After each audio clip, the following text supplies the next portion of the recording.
Hello and welcome back to another installment of C's Listening Room with C.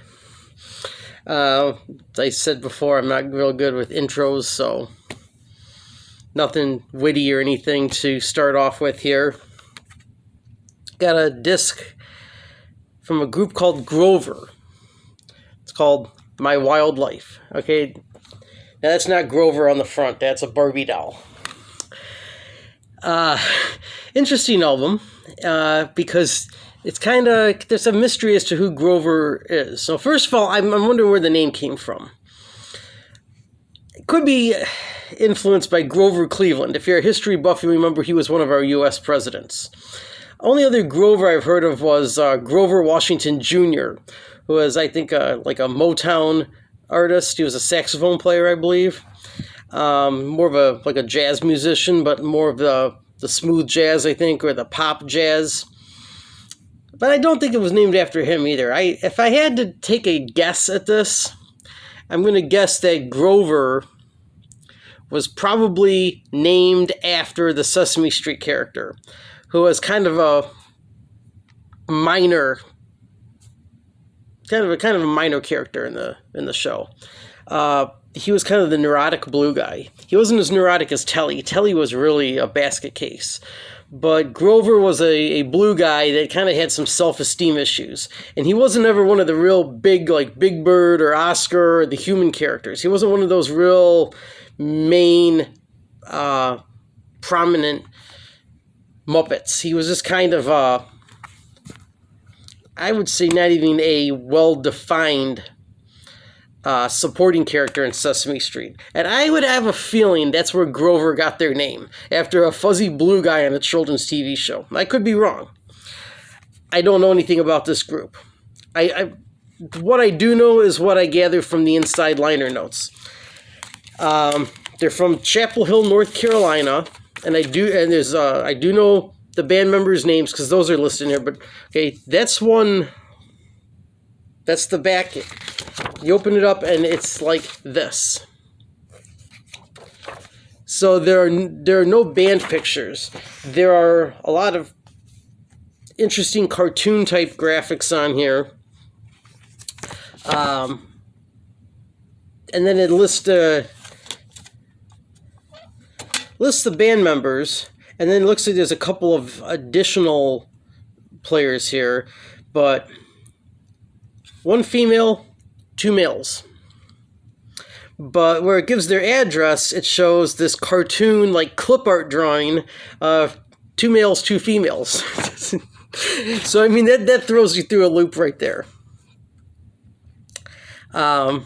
Interesting that they didn't actually have the Grover character on the front cover. Would have made a little more sense. There's probably a copyright or trademark issue, but, I mean, it does have a Barbie doll, and that I think is a trademarked character as well, so go figure. But lots of strange artwork, no band pictures. But they came out of the Chapel Hill, North Carolina scene, which I think is where Squirrel Nut Zippers came from as well. This is from 1995 or is it 96? Let's see here. 95. So around that era, Superchunk being one of them, kind of a favorite of mine. I may end up getting to review that one day. But they kind of came out of that scene, and I don't think too many people have heard of or heard them. As I said, it's a 3-piece. Kind of I wouldn't even say it's power pop. It's a little bit more indie than, it's an indie band. Okay, it's an indie band. Female vocalist and guitarist. And I think that kind of helps. I like a lot of the female vocalists from that era. I think it takes kind of a certain chaotic sound and makes it a little bit more soothing or more approachable. It's not as abrasive. Maybe I just find the voice cute. I don't know. But it's a pretty typical sounding mid 90s indie rock. And with the female vocals, it really makes it more approachable. It makes it a little easier to digest. I think the vocals really carry this album pretty far. There's a little bit of kind of a playful, almost fun spirit to a lot of these songs. Towards the end, I think it gets a little slow. I would say around song 9 and 10, I think it was. Some of these get a little bit, it slows down a little bit. First couple tracks, I think, are really good. About the first 4 tracks, it just kind of smooth. It kind of moves along really smooth. So kind of, I get a little indifferent towards the middle and end of the CD, but Angie Carlson's voice really, to me, carries this thing pretty far. A couple little songs there seems kind of unravel a little bit, but as a whole, I wish I knew a little bit more about the group. I wish you could have a band picture. If you're into that stuff, the mid 90s indie rock, you have a pretty good idea what it sounds like. I have another gripe with the album cover though, with the Barbie doll on the front. I think it's a little vague. I don't think it really describes the album's sound. I think looking at it, I might be wrong, but I think looking at that cover makes it look like a pop album.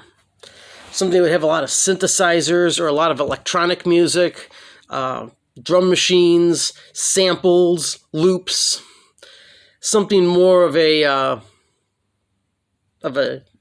more like roller rink music, skating rink music, kind of that kind of thing. That's what the cover kind of reminded me of. Before I listened to it, I was like, I have no idea what this is. And once I listened to it, I'm like, okay, yeah, I like this. But I think a lot of people probably would have avoided this album that would have liked it because of the cover. It's too vague. It doesn't really portray what the music sounds like. It doesn't really represent it. And I think it almost mischaracterizes the whole sound of the album. You just look at it and you think this is probably something from like a top 40 radio station as opposed to college town indie rock.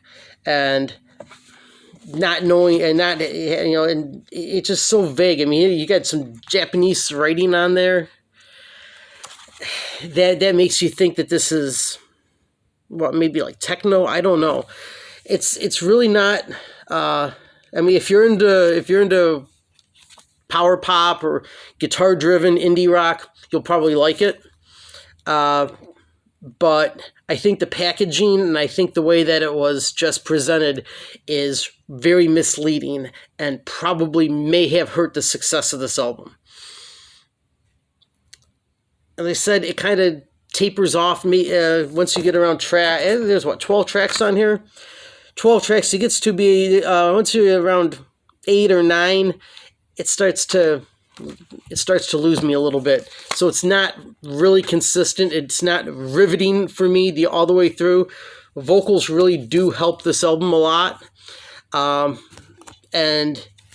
as I say, it's just much more smoother to digest. It's much more easy, much more approachable. It's less abrasive than a lot of the male-fronted groups are.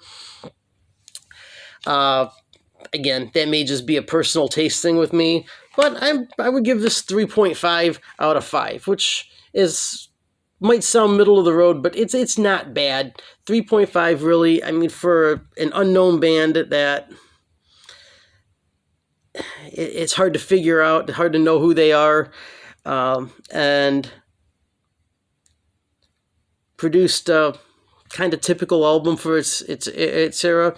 It's really not that bad. So It's called My Wildlife from Grover, probably named after a neurotic Sesame Street character. 1995. And there you go. There's today's video. Nice and short for you.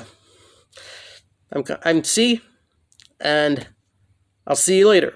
Thanks for watching. Bye.